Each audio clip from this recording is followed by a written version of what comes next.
지난달 25일 본격적으로 대선 출마 선언을 한 분입니다. 원희룡 제주도지사.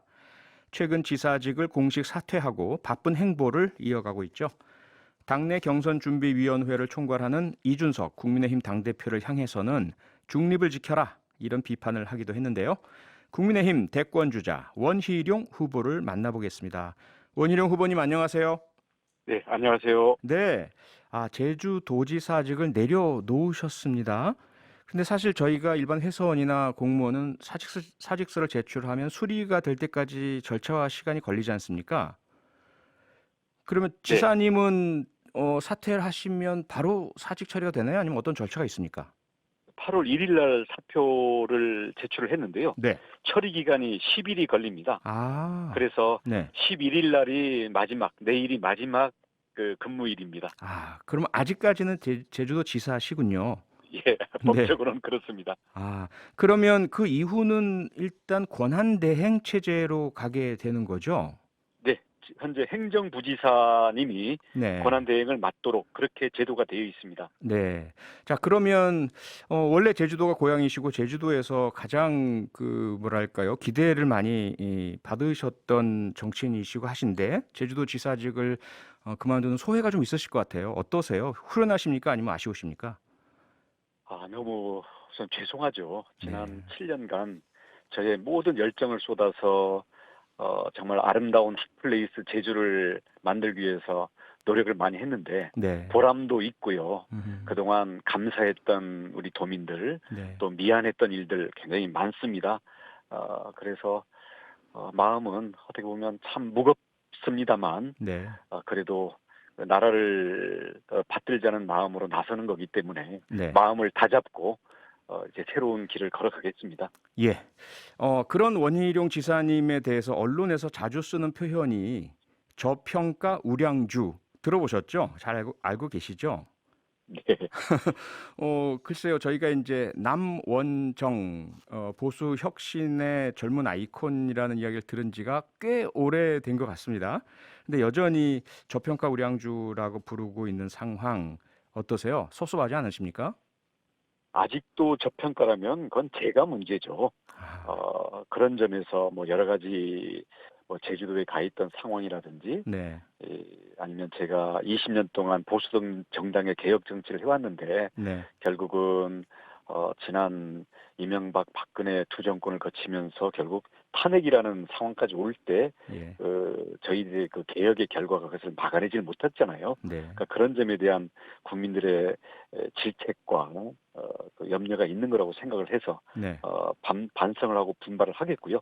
예. 지금 말씀드릴 수 있는 것은 제가 그럼에도 불구하고 대통령 이 선거에 나설 수밖에 없는 것은 결국 야권에서는 저는 이재명이 가장 유력하다고 보고 있는데요. 여권에서요? 이제 여권에서 예, 예. 그러면 결국 이재명을 꺾고 음흠. 정권 교체를 할 수 있는 본선 경쟁력은 네. 결국 돌고 돌아 원희룡으로 올 수밖에 없지 아, 않는가라는 그런 흐름을 많이 느낍니다. 그리고 네. 제 자신에서의 그런 이 울림을 느끼고 있고요. 네. 그래서 그것을 어떻게 국민들이 발견하시게 될 거냐라는 음. 건데 저는 찬바람이 불고 지금까지 문재인 정권과 누가 대척점에서 탄압을 받았느냐라는 문제가 아니라 네. 문재인 정부 이후에 그보다 더 잘 국가를 이끌면서 절망에 빠진 국민에게 구체적인 희망을 만들 수 있는 그 능력과 준비가 누가 돼 있느냐 네. 이런 점에서 예. 준비가 돼 있는 원희룡 국민들이 반드시 발견하게 되리라 믿습니다.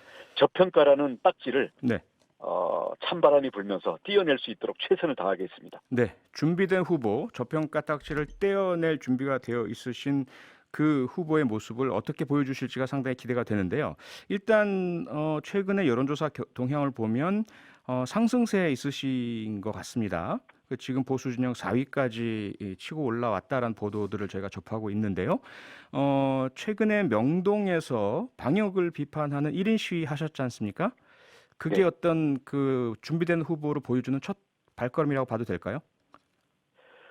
예, 지금 지사직 사퇴하고 본격적인 저의 국민 앞에 저의 목소리와 저의 행동을 이제 보여드리는 건데요. 네. 이제 일주일도 안 됐습니다마는 국민들께서 이제 원희룡의 진정한 모습과 가치를 발견하기 시작한 게 아닌가, 저는 그렇게 보고 있고요. 예. 당장 우리 국민들이 가장 절박한 코로나로 인해서 소상공인 자영업자가 생존이 이제 무너지고 있잖아요. 네. 여기에 대해서 대통령도 정치권도 전부 자화자찬 이 정치 방역만 하고 있지, 이에 대해서 정말 생존의 그 절박함에 대해서 제대로 정책을 내는 사람이 없는데, 이것부터 제가 네. 이건 가장 시급한 문제입니다. 왜냐하면 소상공인 자영업자가 여기에서 말라 죽어버리면요, 네. 나라 경제를 되살리는 것도 너무 어려워지고, 음. 빈민으로 전락한 이분들의 복지 부담 때문에 우리 사회 전체가 네. IMF 때처럼 깊은 그 어둠 속에 들어가게 되거든요. 예. 이것을 다 망한 다음에 살려내려면 불가능합니다.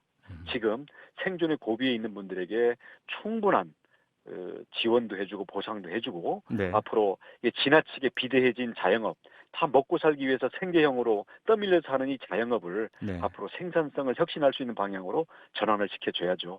대통령은 국민을, 민생을 살리는 것부터, 네. 국민을 보호하는 것부터 그 존재 이유가 있다고 봅니다. 여기에 충실하게 임하겠습니다. 네. 어제는 오세훈 서울시장 만나셨더라고요. 두 네. 분은 과거 한나라당 시절부터 소장 개혁파, 뭐 동지 같은 그런 그 모습을 저희들이 보고 보았었는데요.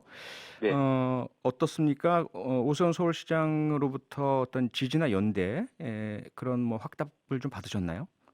오세훈 시장과는 제가 2000년 한나라당 개혁파로 네. 입사 동기입니다. 예. 그 후에 이 오세훈 시장 2006년에는 제가 앞장서서 시장 후보로 내세우기도 했고요. 네. 그다음 뭐 불출마 서로 주거니 받거니 하면서 결국은 재선 시장, 재선 도지사로까지 20년에 가까운 세월을 왔는데요. 예. 어저께 가장 많이 얘기했던 것은 4.7 재보궐선거에서 보여준 민심의 흐름과 국민이 바라는 정권 교체와 정치의 흐름, 여기에 대해서 교훈들을 서로 새기면서 앞으로 청년과 중도층과 국민들의 이 민생에 대한 네. 이 어마어마한 이 분노와 열망에 대해서 우리가 거기에 집중해서 잘 풀어나가야만 된다라는 그런 것들을 확인했고요. 네. 특히 코로나 대응이라든지 집값 문제, 이런 부분에 대해서 서울시정에서도 좀 잘 대처를 해라. 네. 그리고 저는 대선 후보로서 국가적인 차원에서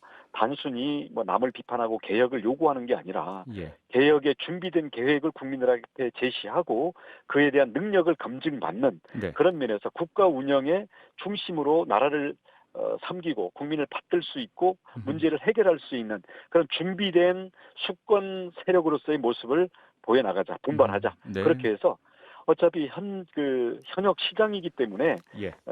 공개적인 정치 활동은 중립을 지켜야 되거든요. 그렇죠. 네, 그런 점에서 뭐 이심전심 우리 역사의 네. 물결의 흐름을 함께하는 입장에 있는 거죠. 네.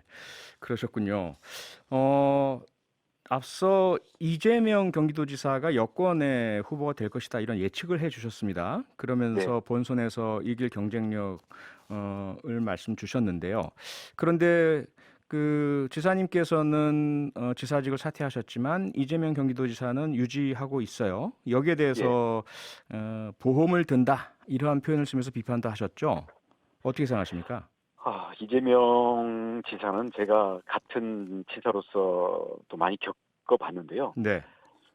이분의 인성, 그리고 정책 공약들의 황당할 정도의 비현실성, 이런 점에서는 정말 문제가 많고, 네. 이분에게 국민들의 아무리 절망적이라지만 관심과 지지가 온다는 부분에 대해서는 참 정말 비장한 느낌이 들 정도인데요. 그럼에도 불구하고 현재 지지율이나 그런 부분은 일단 실체가 있는 거기 때문에 네. 인정을 할 수밖에 없고, 이것을 결국 본선 경쟁력으로 극복할 수밖에 없다, 이렇게 생각을 하고 있는데요. 네. 지사직 유지 문제에 대해서는 저는 경선과 도정을 함께하는 것은 사실상 불가능하다. 그리고 법적으로야 뭐 이건 불법은 아니겠지만 네. 근무 시간에 대해서 연가를 안 내고 뭐 각 시도를 돌아다니면서 형식적인 MOU를 빙자해서 전국 순회를 한다든지, 네. 그리고 자기 경선을 위한 뭐 기본소득이니 뭐 홍보를 하고 뭐 관사에다가 사람 불러서 뭐 쓰고 이렇게 하면서 지사로서의 예산, 인력, 그다음 뭐 홍보 조직, 그다음 모든 기회, 자원들을 다 쓰고 있으면서 이거를 굳이 도정을 위한 거다라고 포장하는 것은 네. 눈 가리고 아웅이고, 저는 어떤 기사 찬스를 쓰는 편법이라고 생각합니다. 아하. 그러니까 그런 점에서는 저는 네. 그런 식으로 이재명 지사처럼 하는 것은 저의 양심과 공직윤리는 허용이 되지 않는 게 저의 눈높이고요. 네. 이재명 지사는 달리 생각하는 것 같습니다. 네. 과거 홍준표 경남도지사 시절과 좀 유사하지 않습니까? 그때도 문제였을까요? 그렇죠. 뭐 네. 과거에도 뭐 이 사퇴했을 경우에 도정 공백이라는 문제가 있고요. 네. 도지사의 자원을 다 그 기회를 이용하면서 경선을 했을 때는 결국 공직을 자기의 그 개인적인 정치 일정에다가 이거를 그러니까 이거를 전용한다는 문제가 생기는 거죠. 네. 그러니까 그런 부분에서는 참 딜레마긴 합니다만은, 아하. 저는 행정 공백의 문제는 권한 대행을 맡는 행정부지사에게 인수인계를 네. 한 달 넘는 기간 동안 철저하게 음흠. 심혈을 기울여서 해왔습니다. 그래서 저는 나름대로 그 도정 공백의 문제는 최소화하면서 음흠. 이 도지사로서의 어떤 공직을 개인의 정치 일정을 위해서 편법으로 쓴다라는 그게 양심과 공직윤리에 안 맞기 때문에 저는 아하. 양심과 공직윤리를 지키는 길을 선택한 겁니다. 네. 지금 국민의힘 내에서는 지도부와 대선 유력 후보들 간의 갈등이랄까요? 또 설전 이런 것들이 조금 논란을 불러일으키고 있는데요. 이 문제는 어떻게 보고 계십니까? 이게 우선 원팀 정신이 예. 아직 출발 단계인데서 서로 음흠. 서로 잘 이렇게 짜여지지가 않은 상태에서 나오는 불협화음이라고 봅니다. 누가 더 소통 문제라고 부족도 있고요. 보십니까? 그래서 네. 처음에는 이게 서로 좀 부닥치고 하는데, 앞으로 이 합을 맞춰가는 과정에서 예. 제대로 방향을 잡아야 된다고 보고요. 네. 현재처럼 이 각자의 입장만을 생각하고 이런 것들을 어떤 말싸움과 음흠. 어떤 밀고 당기기 이런 문제로만 일관하게 되면 네. 큰 문제가 생길 거라고 봅니다. 네. 그렇게 안 돼야 되죠. 예. 지금 가장 유력한 후보로 그 야권의 후보로 거론된 두 분이 윤석열, 최재형 두 후보 아니겠습니까? 지금 뭐 네. 지지율만 보자면요. 그런데 그두 분에게 많은 의원들이 함께 합류하시면서 세를 불리고 있다. 뭐 이러한 그 비판도 나오고 있고요.